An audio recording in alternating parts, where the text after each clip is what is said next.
سماعت کیا ہوگا کہ حضرت امام حسین رضی اللہ تبارک و تعالی عنہ نے اور آپ کے بہت سارے رفاقان اسلام کے تحفظ کے لیے آقائے دو جہاں نبی آخر الزماں حضور محمد رسول اللہ صلی اللہ علیہ وسلم کی شریعت کے تحفظ کے لیے اپنا تن من دھن سب کچھ قربان کر دیا۔ کربلا کے شہداء کی شہادتوں کا نتیجہ ہے جو آج ہماری محراب، ہمارے منبر، ہماری مسجدوں سے اللہ اکبر کی جو صدائیں بلند ہو رہی ہیں، یہ سب صدقہ ہے حسنین کریمین کا، یہ سب صدقہ ہے شہیدان اسلام کا، یہ سب صدقہ ہے شہیدان کربلا کا۔ ورنہ آپ تاریخ پڑھیں گے تو پتہ چلے گا یزید پلید نے حضرت امام حسین سے یہ مطالبہ کیا تھا کہ آپ اپنا ہاتھ میرے ہاتھ میں دے دیجئے، آپ میرے مرید بن جائیے، میں آپ کا مرشد بننا چاہتا ہوں، آپ میرے مقتدی بن جائیے، میں آپ کا امام بننا چاہتا ہوں۔ حسنین کریمین نبی کے بیٹوں نے تاریخ اسلام کے صفحات کو کھولیں گے تو پتہ چلے گا جو آدمی شراب نوشی کرتا ہو، جو آدمی جھوٹ پہ جھوٹ بولتا ہو، جو آدمی مکاریاں کرتا ہو، جس آدمی نے کے نزدیک زنا کرنا جائز ہو، جو آدمی شریعت مصطفیٰ کی دھجیاں دن کے اجالے میں ڈنکے کی چوٹ پہ کھلم کھلا اڑاتا ہو، جس کو شریعت کا پاس نہیں، جس کو شریعت کا لحاظ نہیں، جس کو دوسری بہن بیٹیوں کی عزت و آبرو کی کوئی پرواہ نہیں، جو شریعت کے معاملے میں کسی چیز کا خیال نہ کرے۔ امام حسین نے اعلان کر دیا، اپنے عمل سے مصطفیٰ کی امت کو یہ سبق دے دیا، ایسا یزید پلید ذہن رکھنے والا کوئی بندہ اگر تمہارے درمیان میں آ جائے تو یہ دیکھنا کہ شریعت کا پابند کتنا بڑا ہے، شریعت کی پیروی کرنے والا ہے یا نہیں ہے۔ اگر شریعت کی پیروی کرنے والا نہیں ہے، شریعت کی دھجیاں اڑانے والا ہے، شریعت کا پاس لحاظ کچھ بھی نہیں ہے، شریعت کی کوئی اہمیت ہی نہیں سمجھتا ہے، وہ امام تو بڑی دور کی بات ہے، مرشد تو بڑی دور کی بات ہے، اپنے سر کا تاج بنانا تو بڑی دور کی بات ہے،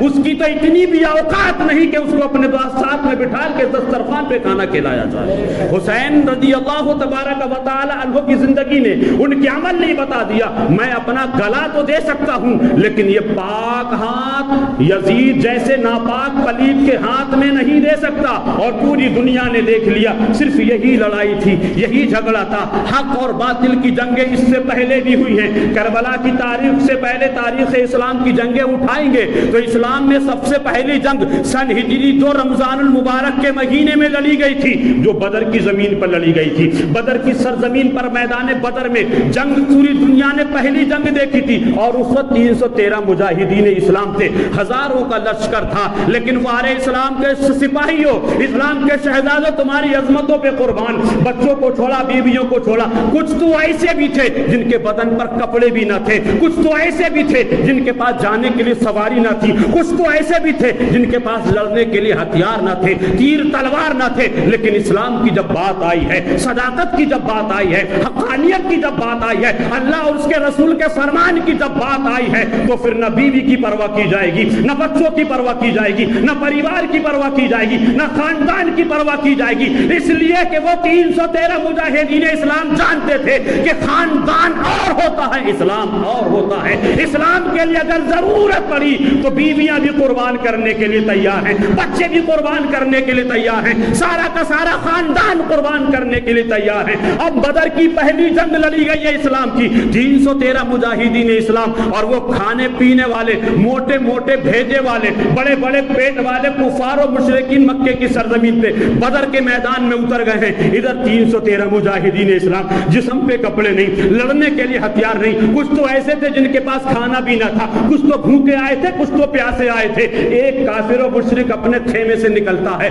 اور اسلام کے شہزادوں کو، اسلام کے شیروں کو للکارتے ہوئے کہتا ہے، چنوتی دیتا ہے، اے ننگے بھوکے پیاسو، تمہارے پاس لڑنے کے لیے ہتھیار تیر تلوار نہیں ہے، کیوں مرنے آئے ہو؟ کیوں بچے یتیم کرنے آئے ہو؟ کیوں بیویاں بیوہ کرنے آئے ہو؟ کیا زندگی سے پیار نہیں رہا ہے؟ کیا مرنے کا ارادہ ہے؟ ارے چپا، جتنی جلدی ہو سکے خاموشی سے چلے جاؤ۔ یہ اسلام کے خیمے کی طرف مخاطب ہو کر کے ایک کافر للکار رہا تھا، ایک اسلام کا شہزادہ، نبی کا وفادار، نبی کا دیوانہ اسی خیمے سے باہر آتا ہے اور کہتا ہے، او ظالم، اللہ اور اس کے رسول کے دشمن، کان کھول کر کے سن لے، بچے ہمارے یتیم ہوں گے، تکلیف تجھے تجھے کیوں ہو رہی ہے؟ بیویاں ہماری بیوہ ہوں گی تکلیف تجھے کیوں ہو رہی ہے؟ خاندان ہمارا کٹے گا تجھے کیوں تکلیف ہو رہی ہے؟ بھوکے ہم آئے ہیں نا تکلیف تجھے کیوں ہوتی ہے؟ پیاسے ہم آئے ہیں نا تکلیف تجھے کیوں ہوتی ہے؟ لڑنے کے لیے ہتھیار ہمارے پاس نہیں ہے تکلیف تجھے کیوں ہوتی ہے؟ چلنے کے لیے ہمارے پاس گھوڑے نہیں ہے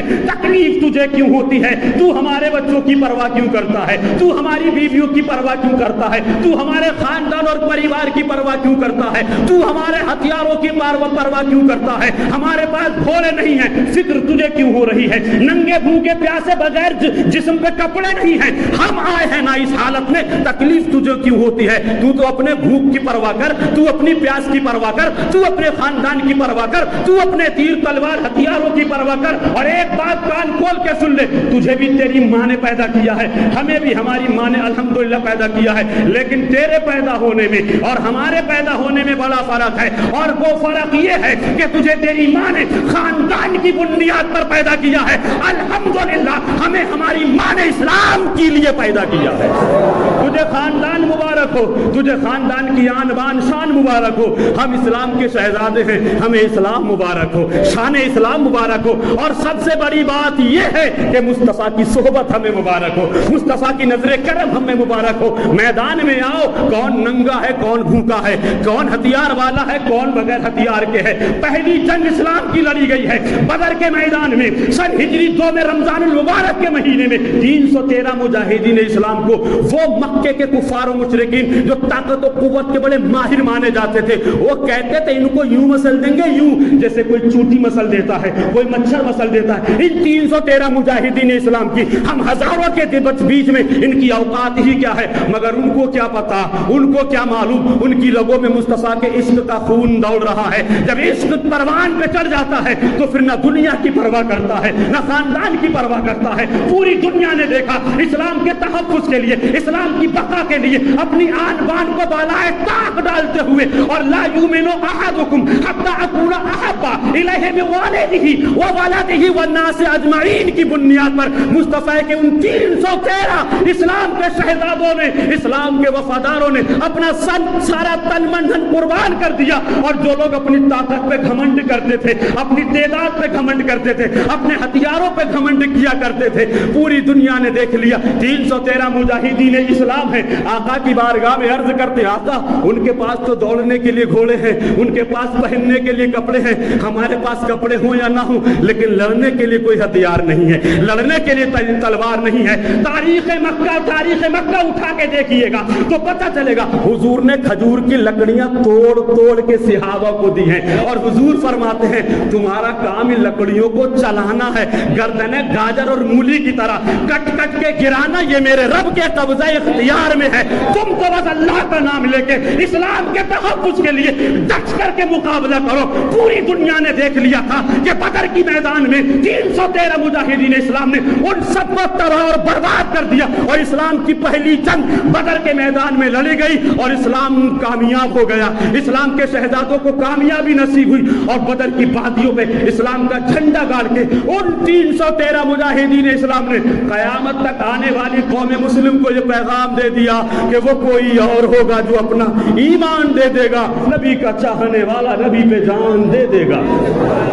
پہلی جنگ لڑی، اور بدر سے لے کے اب تک، اور اب سے لے کے قیامت نہ جانے کتنی جنگیں لڑی جائیں گی۔ ہر مجاہدین اسلام قابل تعریف ہے،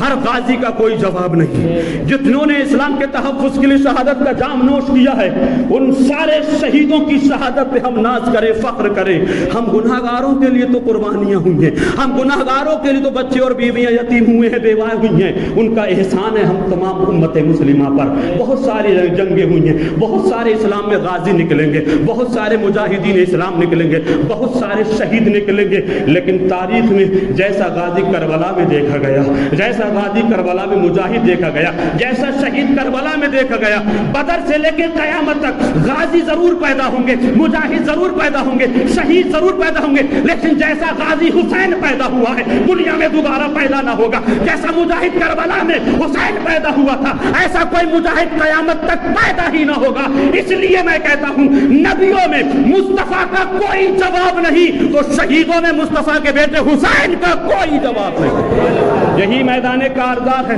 کربلا کی تاریخ ہے. اپنے بیگانے نبی کے چاہنے والے نبی کے نواسے پر اپنا تن من دن لٹا رہے. جوان 18 سال کا جوان ہے, علی اکبر ہے, جن کو تاریخ میں ہم شبیہ پیغمبر کہا جاتا ہے. لوگ کہتے تھے اگر مصطفیٰ کہیں ذرا دور چلے جاتے تھے, 2-4 دن نظر نہیں آتے تھے, تو علی اکبر کو دیکھ کے محسوس کر لیا کرتے تھے کہ مصطفیٰ تشریف لا رہے ہیں. کیونکہ ہو بہو حضرت علی اکبر کی جو شکل و صورت تھی وہ مصطفیٰ سے ملتی جلتی تھی, اور حضرت امام حسن اور حضرت امام حسین کو ایک جگہ جب جمع کر لیا جاتا تھا تو لگتا تھا کہ حسین کے نانا جان بھی یہاں پر تشریف فرما ہے. آدھے حسین اور آدھے حسن بھی لائے جاتے تھے تو دونوں مصطفیٰ کی مبارک ذات لگا کرتے تھے. جوان علی اکبر ہیں, آقا امام حسین کی بارگاہ میں عریضہ پیش کرتے, ابا جان اب مجھے اجازت دیجیے میں بھی میدان کارزار میں جاؤں, میں بھی اپنی طاقت و قوت کے جوہر دکھاؤں. آقا حسین نے جب سنا 18 سال کا جوان ہے, آج تک میں نے اس کی کوئی بات نہیں ٹالی ہے, آج اس نے ضد کی ہے تو کون سی ضد کی ہے, آج تک میں نے اس کی ساری ڈیمانڈیں پوری کی ہیں, ساری خواہشات پوری کی ہیں, لیکن آج 18 سال کا جوان اپنے 56 سال 5 مہینہ 5 دن کے بوڑھے والد گرامی امام حسین سے عرض کرتے, ابا جان مجھے اجازت دیجیے کہ میں بھی اپنے نانا کے قدموں پہ شہادت کا جام نوش کروں. حسین نے سینے سے لگا, بیٹا میں تجھے اجازت دوں تو کیوں دوں, اور کس بات کی دوں, اس بات کی اجازت دوں کہ تیرا گلا میری نظروں کے سامنے کٹے, تیری لاش پہ گھوڑے میرے سامنے دوڑے, میں کیسے اجازت دوں. آقا کی بارگاہ میں بیٹا کہتا, ابا جان کیا کروں, حالات ہی کچھ ایسے ہیں. اگر امام حسین چاہتے تو اپنے گھر کو بچا سکتے تھے, خود شہید ہو جاتے, علی اکبر بچ جاتے, علی اصغر بچ جاتے, عباس علم بردار کے بازو نہ کٹتے, کوئی بیوی بیوہ نہ ہوتی, حضرت قاسم کا شباب نہ لٹتا, امام مسلم ابن عقیل کو شہید ہونا نہ پڑتا, حضرت زینب کے دونوں بیٹوں کو شہید ہونا نہ پڑتا, امام مسلم ابن عقیل کے دونوں بیٹوں کو شہید ہونا نہ پڑتا, حسین صرف شہید ہو جاتے, سب بچ جاتے. میں کہتا ہوں اگر حسین چاہتے تو سب کچھ بچ جاتا, مگر مصطفیٰ کا دین نہیں بچتا, نانا کی شریعت کی حفاظت نہ ہوتی. اس لیے ان سب کا اپنا ایک امتحان تھا, ان سب کو اپنا امتحان رب کی بارگاہ میں پیش کرنا تھا. جوان علی اکبر نے اجازت لی ہے. حسین کہتے ٹھیک ہے, اپنے ہاتھوں سے امامہ باندھا, اپنے ہاتھوں سے پٹکا لگایا, اپنے ہاتھوں سے فولادی ٹوپی پہنائی اور میدان کارزار میں اجازت دی ہے. اب امام حسین کے بیٹے جوان علی اکبر ہیں, یزیدیوں کی طرح مخاطب ہو کر کے خطاب فرماتے, جانتے ہو میں کون ہوں, میں علی اکبر حسین ابن حسین ہوں, میرے باپ حسین ہیں, میرے دادا علی حضرت علی ہیں, میری ماں حضرت فاطمہ الزہرا رضی اللہ تبارک و تعالی عنہ میری دادی ہیں, مجھے دنیا حسین کا بیٹا کہتی ہے, میں نبی کا نواسا ہوں, میرے نسب و حسب کے بارے میں کسی کو کوئی شکوک شبہات ہو تو مجھے بتاؤ. اب بھی اگر تم باز نہیں آتے ہو تو میرے باپ کے پاس پہنچنے سے پہلے اپنی تلواریں میرے خون سے سنا لو, خون آلود کر لو اور اپنی پیاس بجھا لو, میں تمہارے سامنے ہوں. کوئی آگے لڑنے کے لیے تیار نہیں. آخرکار آپ نے خود ہی جا کر کے ان پر حملہ کیا, اور ایسا حملہ کیا, میسرہ میں چلے گئے تو میسرہ منتشر کر دیا, اور قلب میں چلے گئے تو قلب کو منتشر کر دیا, میمنہ میں چلے گئے تو میمنہ کو منتشر, چاروں طرف سے لاشوں کے ڈھیر لگا دی, مگر پھر بھی کوئی مقابلے کے لیے آنے کے لیے تیار نہیں. آخرکار ابن سعد کہتا ہے, بڑے بڑے پہلوان تھے, طارق ابن شیس نام کا بہت بڑا پہلوان, وہ اس سے کہتا بھائی دیکھ بھوکا ہے, یہ پیاسا ہے, اور تمہارے خیمے میں آ کے تمہیں للکار رہا ہے, تمہاری بہادری پہ لعنت ہے, تمہاری ماں تم پہ روئے, اگر تمہاری کچھ غیرت باقی ہو تو جاؤ جوان علی اکبر کے مقابلے میں جاؤ. وہ کہتا ٹھیک ہے ابھی جاتا ہوں, پلک جھپکنے سے پہلے میں فیصلہ کر لیتا ہوں. آیا علی اکبر کے سامنے بڑی اپنی طاقت و قوت کے چرچے بیان کر رہا تھا. امام حسین کے بیٹے نے کہا چرچے بعد میں بیان کرنا, میدان میں آئے ہو, اپنی تلوار کی بنیاد پر اپنے جوہر دکھاؤ. تلواریں نکلی, لڑائی شروع ہو گئی. ایک ہی بار میں حضرت علی اکبر نے جو اس کے اوپر حملہ کیا ہے تو کھیرے کی طرح ٹکڑے ہو کر کے ایک ادھر گرا ایک ادھر گرا. اب جب طارق ابن شیس کے 2 لڑکے جوان تھے, ان دونوں نے دیکھا کہ میرا باپ مار دیا گیا ہے, اور جب باپ مر جاتا ہے تو جوانوں کو تو ویسے ہی خون دوڑنے لگتا ہے, اس کی یہ مجال میرے باپ کے اس نے ٹکڑے کر دیے. ابھی لوگ دونوں ایک ایک کر کے گئے, حضرت علی اکبر نے ان دونوں کو بھی قتل کر دیا, دونوں کو بھی جہنم میں پہنچا دیا. اب جب سب بڑے بڑے سورما مار دیے گئے, اب ابن سعد چیختا ہے اگر تمہیں اس سے بچنا ہے تو سارے ایک بار مل کے حملہ کر دو. اور ایک مسرع نام کا ایک بہت بڑا ظالم و جابر تھا, بڑا جنگو جو لڑنے والا تھا, اس سے ابن سعد کہتا بھئیے اگر موصل کی گورنری چاہیے, موصل کی حکومت چاہیے تو میں تجھے 1000 فوجی دیتا ہوں, اور جا اس جوان لڑکے کا خاتمہ کر دے. وہ اپنے 1000 فوجیوں کو لے کر کے علی اکبر کے اوپر جب ٹوٹا ہے، مگر یہ علی کا بیٹا ہے، حسین کی آنکھوں کا تارا ہے. اللہ اکبر کی صدائیں جو بلند کی ہیں اور جو تلوار چلانا شروع کی ہے، سارے کے ساروں کا صفایا کر دیا. ایک بندہ گھنٹوں سے لڑ رہا ہے، پھر پیاس کی شدت ستائے گی، بھوک ستائے گی، لڑتے لڑتے تھک گئے، حسین کی بارگاہ میں آ جاتے ہیں، عرض کرتے یا ابتاہو یا غارت عینی ابتاہو من العطش، ابا جان بھوک پیاس کی شدت سے میرا حلق سوکھ کر کے کاٹا ہو رہا ہے، مجھے ایک قطرہ پانی مل جائے، ایک گھونٹ پانی مل جائے، خدا کی قسم سورج آج کا بعد میں ڈوبے گا، یزیدیت کا سورج ہمیشہ کے لیے غروب کر دوں گا. حسین سینے سے لگاتے ہیں اور لگانے کے بعد عرض کرتے بیٹے میں کیا کروں، جب میں چھوٹا تھا روایتوں میں یہ آیا ہے کہ حسین نے اپنی انگوٹھی دی اور کہا بیٹا اس کو چوس لو تسکین مل جائے گی. اور ایک روایت اس طرح سے ملتی ہے حسین نے اپنے بیٹے کو سینے سے لگایا اور لگانے کے بعد عرض کر ارشاد فرماتے بیٹا جب میں چھوٹا تھا نا، مجھے جب پیاس ستاتی تھی میں نانا کی بارگاہ میں آ جاتا تھا اور کہتا نانا مجھے بڑی پیاس ستا رہی ہے، میں کچھ پینا چاہتا ہوں. آقا میرے آقا اپنی مبارک زبان کو میرے ہونٹوں کے بیچ میں میرے منہ میں ڈال دیا کرتے تھے، میں نانا کی زبان کو چوس لیا کرتا تھا، پیاس کی شدت ختم ہو جاتی تھی. بیٹا اپنا منہ کھول، میں زبان ڈال رہا ہوں، اس کو چوس لے، ہو سکتا ہے تجھے بھی تسکین حاصل ہو جائے. جیسے ہی امام حسین کی زبان کو علی اکبر نے چوسا ہے، جان میں جان پڑ جاتی ہے. پھر میدان کارزار کی طرف ان لوگوں کو مخاطب کر کے کہتے ہیں آؤ جس کو اپنی جان پیاری ہے، کون ہے جو علی اکبر کے مقابلے میں لڑے گا. سارے لوگوں نے چاروں طرف سے امام حسین کے بیٹے علی اکبر کو گھیر لیا ہے، تیر پہ تیر برس رہے ہیں، تلواروں پہ تلواریں چل رہی ہیں. آخرکار کب تک لڑتے؟ آخرکار ایک ظالم نے آپ کے نیزہ مارا کہ آپ اپنے گھوڑے سے تشریف لائے، زمین پر گر جاتے ہیں اور گرتے کہتے ہیں یا ابتاہو ادرکنی، ابا جان مجھے بچاؤ، مجھے سنبھالو، میں گر رہا ہوں. حسین کے کانوں میں جب یہ آواز پہنچی ہے، کربلا کے میدان میں گئے اور 18 سال کے جوان کو اپنے سینے سے لگاتے ہیں، لاش کو اپنے خیمے میں لاتے ہیں، تمام بیویوں سے ارشاد فرماتے ہیں آنسو بہانے کی ضرورت نہیں ہے، واویلا مچانے کی ضرورت نہیں ہے، چیخنے چلانے کی ضرورت نہیں ہے، اللہ نے ہمیں اسی کام کے لیے چن لیا ہے، آج ہم یہ کام کر رہے ہیں، ہمارے نانا کی امت کی بخشش اور مغفرت ہوتی رہے گی.